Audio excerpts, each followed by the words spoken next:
tiết hơi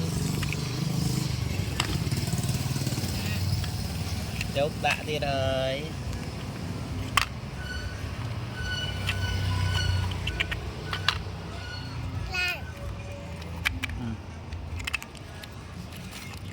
chốt đây đã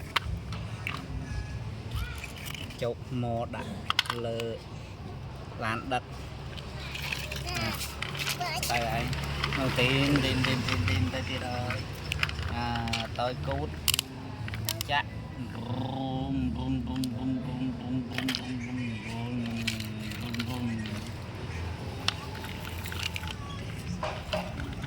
mà ấy chặt tiếp cả đây chặt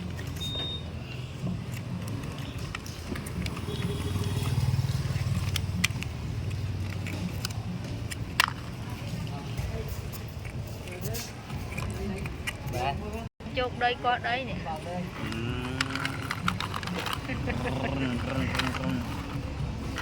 bạn ơi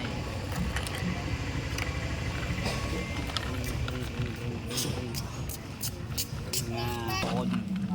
đây nhà hôn